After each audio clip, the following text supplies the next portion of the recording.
Encore à portée de main, les Rwandais semblent avoir fait un premier pas dans la bonne direction. Le gouvernement s'efforce de prendre des mesures destinées à rétablir un climat de confiance. Sur les instances du président Kagame, 10 000 détenus Hutus ont été libérés des prisons surpeuplées.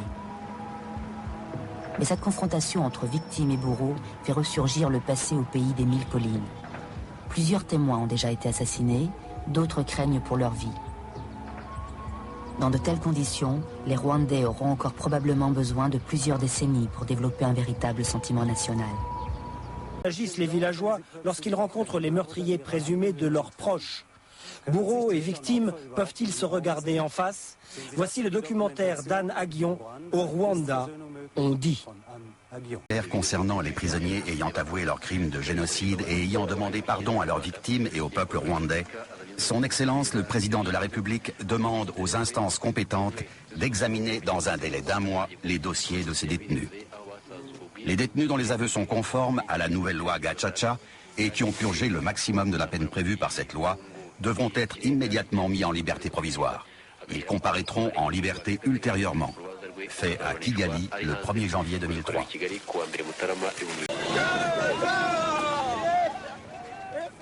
Suite à l'annonce faite par le président Paul Kagame, près de 16 000 prisonniers ayant avoué leur participation au génocide de 1994 perpétré contre la minorité Tutsi sont mis en liberté provisoire. L'ancien pouvoir a demandé qu'on tue les Tutsis et naturellement les a tués. Le gouvernement actuel a mis les assassins au cachot. Maintenant, il les libère. Tu crois que le pauvre paysan a son mot à dire là-dessus? Si c'était toi, que dirais-tu? Que ferais-tu? Tu serais forcé d'embrasser celui qui a décimé ta famille.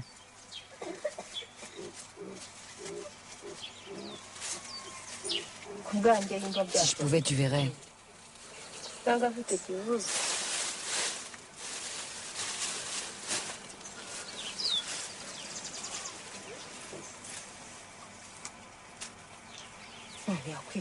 Quelqu'un qui a tué ta famille, qui a exterminé tous les tiens et ton bétail. Il donne du lait à ses enfants, lui, alors que les miens... Et après, il vient me narguer. Et je suis obligée de l'accepter. Et tout ça parce que lui, il a une grande famille. Il a de la force.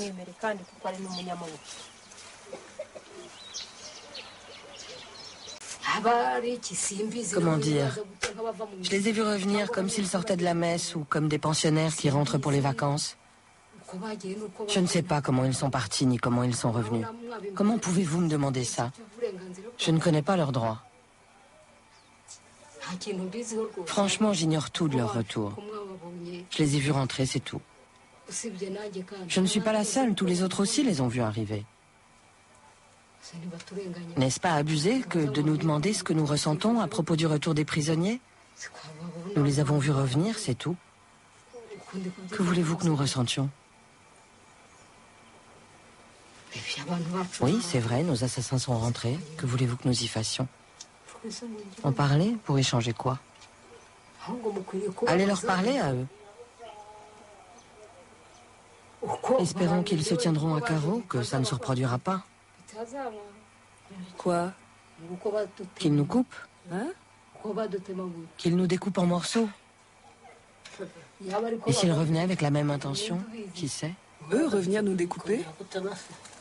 Qui va les en empêcher? Recommencer la coupe? Ça les regarde, ils ont déjà tout exterminé. Que reste-t-il à prendre? C'est vrai? Qui vont-ils pouvoir découper? Ils reviendraient chez moi après m'avoir pris tous mes enfants pour m'emmener à mon tour? Qu'ils viennent donc finir le ménage? Qu'ils viennent m'achever sans attendre. Après m'avoir pris tous mes enfants et m'avoir laissé errer seule, pourquoi se donner la peine de revenir me tuer? Qu'ils viennent donc balayer ce qui reste de moi? Tu as entièrement raison, fille de Mobutu. Qu'ils se dépêchent de revenir nous achever. Ils traînent trop à mon goût. Ils me font vivoter au lieu de me balayer vite fait. Pourquoi perdraient-ils leur temps à me tuer alors que je suis déjà morte? Qu'ils me liquident vite, ça me rendra service. Les gens sont vraiment drôles. Quelqu'un qui t'a tout pris et qui t'a laissé errer seul au monde, aurait-il envie de revenir te tuer? Et ils viendraient faire le ménage? Qu'ils viennent finir leur ménage, je ne m'y opposerai pas. Ça ne m'effraie plus. Mais pourquoi nous interrogent-ils? Ils veulent savoir ce que nous ressentons par rapport à leur retour? Mais qui nous pose ces questions? Tu ne les vois pas? Ces blancs qui posent des Ils questions? nous demandent si nous sommes heureuses. Si nous éprouvons de la plénitude. En quoi est-ce qu'on devrait se sentir bien? Nous nous traînons dans la solitude, même pendant nos nuits. Oui, nous errons dans la solitude. Tu passes la journée à errer et la nuit tu ne dors pas. Qu'est-ce que tu veux qu'on y fasse? Tu as une solution? C'est comme ça, c'est tout. Oui, quand on n'a pas le choix. Arrêtons. Ces blancs nous posent des questions bizarres.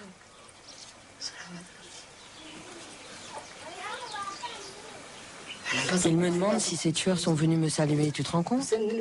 Est-ce que Runanira ou Yakaremi me salueraient?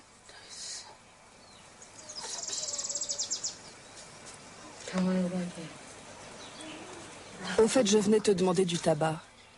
Tu m'avais dit que tu n'y touchais plus. Trouve-moi une feuille pour ce soir. Tout le monde peut venir ici dans mon café. Tout le monde peut entrer ici. Les gens viennent pour acheter et troquer de la bière, échanger et parler. Nous discutons. Ce qui rend les échanges possibles, c'est que nous n'avons plus peur, nous ne les craignons plus. Le gouvernement d'unité les empêche de recommencer à nous massacrer. Malheureusement, ils n'ont pas d'argile magique pour modeler ceux de nos proches qu'ils ont tués et nous permettre de parler à nouveau avec eux. Et la vengeance n'est pas de notre ressort. Nous n'avons même pas l'énergie nécessaire pour une vraie vengeance. Nous avons intérêt à nous entendre avec eux parce qu'ils sont bien plus nombreux que nous. Nous essayons de les amadouer afin qu'ils ne recommencent pas. Nous en arrivons à les supplier. Nous irions jusqu'à cultiver leur champ pour eux, pourvu qu'ils acceptent de nous laisser en paix, de nous adresser au moins la parole. En fait, ils sont dévorés par la honte. Ce qui me fait mal, c'est qu'on se croise tous les jours. Un jour, je suis allée chercher de l'eau à la source. C'était à l'époque de la sécheresse. Je lui ai demandé de venir me fabriquer des briques pour que je puisse monter les murs de cette pièce. Il me devenait difficile de trouver de l'eau. Il m'a répondu qu'il n'avait pas le temps. J'espérais qu'il viendrait et que si nous passions la journée ensemble, il finirait par me parler. Mais il a refusé. Je ne veux pas te mentir. Ne reviens plus jamais me parler de roi Mfizi. Si je pouvais le punir, je le ferais. Je pourrais lui demander de réparer ma maison qu'ils ont détruite. Que j'ai au moins un toit, car ceux qui sont morts, ils sont morts, eux. Ils les ont bel et bien tués. Si on avait tué tes frères et tes sœurs, ou encore si on avait tué tes enfants, comme ce fut le cas pour nous qui nous retrouvons sans enfants, si tu avais la possibilité de te venger, tu te vengerais.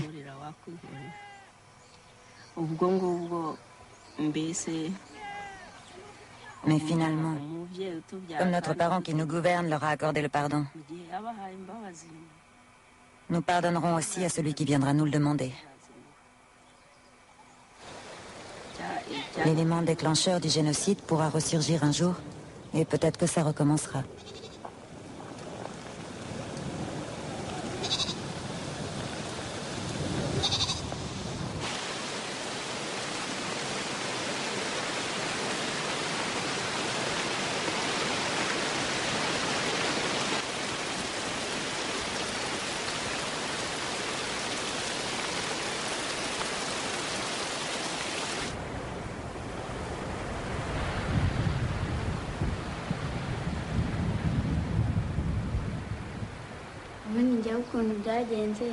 Comment ça s'est passé pour moi pendant la guerre? J'étais encore toute petite, mais j'ai pu voir ce qui est arrivé. Notre famille a été décimée. Il me reste 2 frères et une sœur aînée. Tous les autres ont été tués. Comment nous avons vécu ça? Moi, lorsque nous sommes revenus de nos cachettes, quand je voyais un enfant qui n'était pas un rescapé, ça me donnait mal à la tête. Ou quand je voyais des gens de l'âge de mes frères ou de mes sœurs, ça me faisait mal et je n'avais pas envie de leur parler ou de m'approcher d'eux. Finalement, j'ai réalisé que ce n'était pas possible, d'autant plus que nous étions voisins. Ils essayaient de se rapprocher de nous et petit à petit, nous nous sommes laissés approcher. Si quelqu'un qui t'a fait beaucoup de mal revient, tu ne peux pas dire quoi que ce soit, car tu n'es pas assez fort. On nous a dit que les prisonniers qui rentrent viendraient vers nous en paix, tranquillement, sans aucun problème. Mais aucun n'est jamais venu jusqu'à chez moi. Ne sont-ils pas rentrés? Juste à côté de chez nous, il y a un homme qui a tué mon petit frère. Pourquoi n'est-il pas encore venu me demander pardon? Mais vous, la prochaine fois que vous viendrez, amenez-les donc avec vous. Il faudra peut-être les forcer. Qui sait? Ils nous demanderont peut-être pardon. On discutera. Ils verront ce qu'on en pense. Même si c'est pas en privé, au moins qu'on débatte devant vous. Qu'on discute avec nos bourreaux.